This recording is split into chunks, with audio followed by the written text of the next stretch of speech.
Bonjour et bienvenue dans ce nouvel épisode de mon podcast IMO en live du Rent. Je reçois tous les acteurs de l'immobilier, les professionnels de l'immobilier qui comptent et j'ai le plaisir d'être aujourd'hui tout de suite avec Olivier Colcombet. Bonjour. Bonjour Ariane. Olivier, vous êtes président de DigiRE.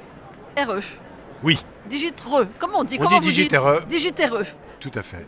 Vous nous présentez le groupe? Oui, alors DigiRE, c'est deux réseaux forts, Capifrance et Optium, un site qui s'appelle Tout va bien, qui accompagne les Français dans leur préparation de leur projet immobilier en tant qu'acquéreur-vendeur ou autre particularité de viager ou location. Donc tout va bien et deux réseaux de mandataires immobiliers. Exactement. Alors l'année 2023, c'est l'année de basculement du marché. Oui. On est parti pour au moins quelques mois de crise. Votre analyse de la situation? Alors je prendrai deux angles. Le premier, à mon sens, puisque nous sommes à Reims, quel impact sur la PropTech? Eh bien évidemment, raréfaction et renchérissement des financements. Donc on a de nombreuses et belles PropTech ici présentes. Il va falloir qu'elles fassent le dos rond pour traverser la crise. Parce que ce qu'on va préciser, c'est que vous n'êtes pas une PropTech, mais vous venez ici, vous êtes là pour sourcer des PropTech finalement. Alors on est là parce qu'on a beaucoup de partenaires présents. On est là parce que on compte, on essaye de compter parmi le paysage immobilier français. Nous avons été start-up puisque Capifrance est le plus vieux des réseaux d'agents mandataires. Et bien évidemment, on est très physique et digitaux. Et donc l'empreinte digitale dans le groupe est très forte. Alors cette crise, elle touche à plusieurs niveaux les PropTech. Oui, alors Outre le ralentissement de l'immobilier. bien sûr. Il y a deux niveaux majeurs, me semble-t-il, dont on parle peut-être pas suffisamment. Le premier, c'est le coût du financement. Et le deuxième, c'est la rareté. Beaucoup de PropTech font des levées de fonds. Les banques sont moins généreuses. Les fonds probablement aussi. Et la nécessité d'avoir plus de fonds propres est un challenge pour les PropTech. Je crois que le corollaire, c'est qu'elles soient toujours plus exigeantes, qu'elles amènent des vrais produits différenciants qui nous permettent à nous et nos réseaux d'aller chercher bien évidemment du résultat, on dit du ROI, hein, retour sur investissement, ou à minima de la visibilité ou de l'efficacité. Ça, c'est vraiment un point qui me semble critique. Et donc très probablement se focaliser sur les piliers du métier d'agent immobilier. Comment il va votre réseau à vous avec cette crise? Notre réseau, il a une particularité, c'est qu'on est, les deux réseaux Capifrance et Optimum sont faits de conseillers fidèles, solides, très expérimentés. Je vais vous donner un chiffre. Notre top 200 dans le groupe, il fait plus 8% à date, ce qui est assez exceptionnel. Ceci ne laisse pas présager que c'est le cas de tous. Donc on souffre comme tous les réseaux. On se bat pour être plus efficace, pour mieux accompagner nos équipes.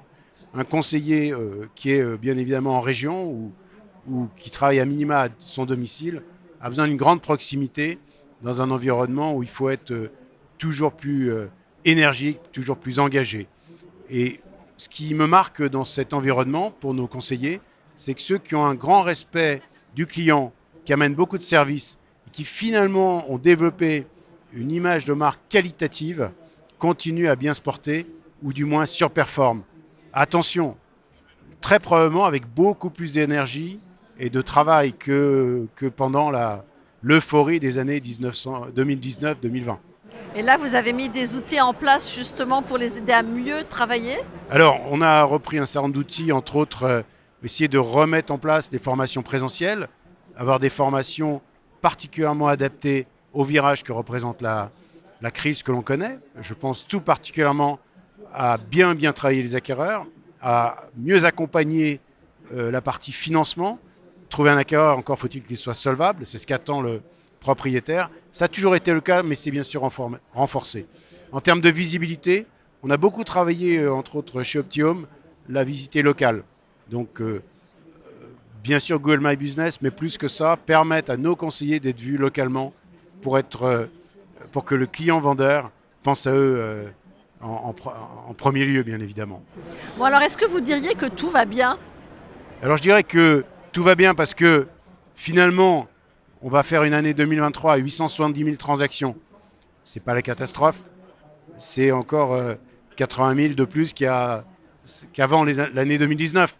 Ce qui est compliqué, c'est ce frein et ce ralentissement brutal, surtout sur des éléments que nous ne maîtrisons pas. Le financement et les contraintes d'endettement, c'est quelque chose que nous, patrons de réseau, ou nos conseillers, ne maîtrisent pas. Et ça, c'est assez désagréable quand on pilote un bateau, d'être un peu pris au dépourvu par la rapidité de l'augmentation des taux et par ces contraintes qui sont finalement extérieures au marché de l'immobilier, mais l'impact directement. Et au niveau de vos résultats financiers à vous, ça va donner quoi en 2023 ?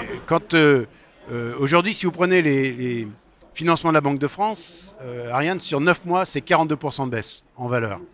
Donc forcément, on est à minima à un marché qui est entre moins 25 et moins 30. Et comme c'est un marché, on doit surinvestir. Notre chiffre d'affaires va bien évidemment baisser. Et notre résultat, comme toute entreprise, comme en plus nous sommes sur un marché d'économie d'échelle, il va aussi être impacté dans les mêmes eaux, voire un peu plus. Parce qu'on doit surinvestir pour soutenir nos conseillers, pour soutenir nos activités commerciales et soutenir nos particuliers. Alors les gros vont pouvoir tenir le coup parce qu'ils ont sûrement de la trésorerie d'avance pour tenir. Ça ne sera pas le cas de toutes les entreprises.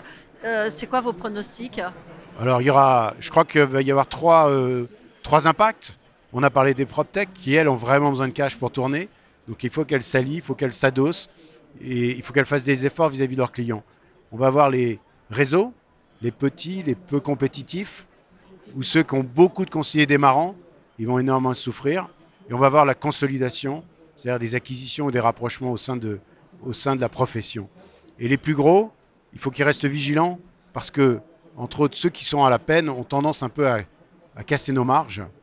Et pour investir, soit en notoriété, soit en outils, soit pour privilégier nos conseillers, eh bien, nous consacrons des moyens. Et ces moyens, bien évidemment, c'est la marge. Que les petits ne peuvent pas s'offrir, mais que nous, on a aussi des équipes embarquées plus lourdes, la technologie, et tout ceci a un coût. Donc, on va avoir une année 2023 qui est honorable, mais qui n'est pas comparable aux années précédentes. En 2024, 2025, comment est-ce que vous voyez les choses ? Nous osons, j'ose espérer que 2024 va être une année de retournement dans l'autre sens, si je puis dire, avec une reprise, surtout côté financement.